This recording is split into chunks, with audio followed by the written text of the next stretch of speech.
এবার জাতীয় মানবাধিকার কমিশনে খরজুনা ও রানীতলা। কামদুনির পথ ধরে গ্রামের এক মহিলাকে ধর্ষণের অভিযোগে দিল্লি দরবারে খরজুনার বাসিন্দারা। স্কুল ছাত্রীকে ধর্ষণ করে খুনের অভিযোগের সুবিচার চেয়ে একই সঙ্গে দিল্লি যান রানীতলার গ্রামবাসীরাও। মঙ্গলবারই মুর্শিদাবাদের দুই গ্রামের বাসিন্দারা দেখা করেন রাষ্ট্রপতি প্রণব মুখোপাধ্যায় ও কংগ্রেসের সহসভাপতি রাহুল গান্ধীর সঙ্গে। সিবিআই তদন্ত, দোষীদের কঠোর সাজা ও জেলা পুলিশ সুপারের বিতর্কিত মন্তব্যের জন্য তাঁর শাস্তির দাবিও জানান তারা।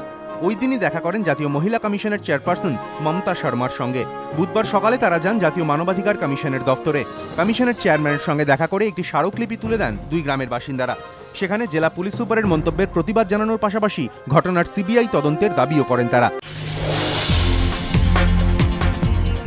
লেক থানা এলাকায় বিদেশিনীকে নিগ্রহের অভিযোগের ঘটনায় অবশেষে শ্লীলতাহানি ও খুনের চেষ্টার মামলা রুজু করল পুলিশ। মহিলার দাবি, রবিবার ভোরে এক বন্ধুর সঙ্গে একটি অনুষ্ঠান থেকে হেঁটে ফিরছিলেন। অভিযোগ, সেই সময় লেক গার্ডেন্স এলাকায় রহিম মুস্তাগর লেনে ৫-৬ জন অজ্ঞাত পরিচয় যুবক তাকে উদ্দেশ্য করে কটূক্তি করে। তার শ্লীলতাহানি করা হয় বলে অভিযোগ প্রতিবাদ করলে তার সঙ্গীকেও মারধর করা হয়। তদন্তে নেমে এই ঘটনার এক অভিযুক্তকে গ্রেপ্তার করে পুলিশ, কিন্তু তার বিরুদ্ধে জামিনযোগ্য ধারায় মামলা রুজু হওয়ায় ওই দিনই জামিন পেয়ে যান তিনি। এরপরই প্রশ্ন ওঠে পুলিশের ভূমিকা নিয়ে। শ্লীলতাহানির অভিযোগ সত্ত্বেও কেন পুলিশ এই অভিযোগে মামলা রুজু করল না?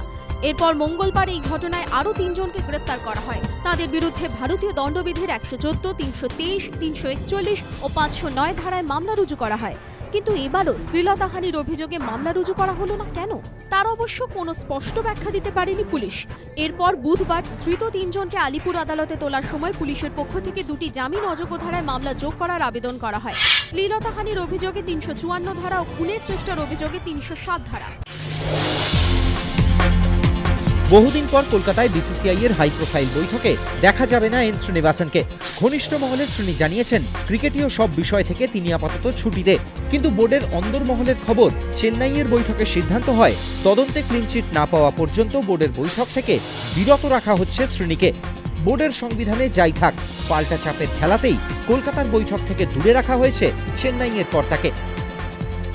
বৈঠকের এজেন্ডায় দীর্ঘ আলোচনা হবে স্পট ফিক্সিং কাণ্ডের তদন্ত নিয়ে। দিল্লি পুলিশের স্পেশাল সেলের কাছে করা রাহুল দ্রাবিড়ের খেদকটিকে যথেষ্ট গুরুত্ব দিয়েই বিবেচনা করছে বোর্ড। তদন্তকারী অফিসার রবি সাওয়ানি ইতিমধ্যেই শ্রীশান্তের বয়ান নিয়েছেন। তার রিপোর্ট জমা পড়বে বৈঠকে। তবে অবসরপ্রাপ্ত বিচারপতিদের কমিশনকে কোনো ডেডলাইনে বাঁধতে চায় না বোর্ড। ডালমিয়ারা চান ক্রিকেটকে পরিচ্ছন্ন করার স্বার্থে সর্বাঙ্গীন তদন্ত হোক। তাতে সময় লাগলেও বোর্ড অপেক্ষা করতে রাজি। ব্রিজে ওঠার মুখে ব্রেক ফেল, বড়সড় দুর্ঘটনা থেকে রক্ষা পেল স্কুল বাস। ঘটনাটি ঘটে এদিন দুপুর ৩টে নাগাদ। গার্ডেন রিজ কেন্দ্রীয় বিদ্যালয়ের ছাত্রছাত্রীদের নিয়ে হাইট রোড থেকে বাসটি যাচ্ছিল ব্রিজের দিকে। পুলিশের দাবি, চালক জানিয়েছে ব্রিজে ওঠার মুখে ব্রেক ফেল করে নিয়ন্ত্রণ হারিয়ে পিছন থেকে গড়াতে শুরু করে বাসটি। রাস্তা থেকে নেমে গিয়ে খাদের ধারে ঝুলতে থাকে বিপজ্জনকভাবে। সঙ্গে সঙ্গে কর্তব্যরত পুলিশ কর্মীরা ছাত্রছাত্রীদের উদ্ধার করেন।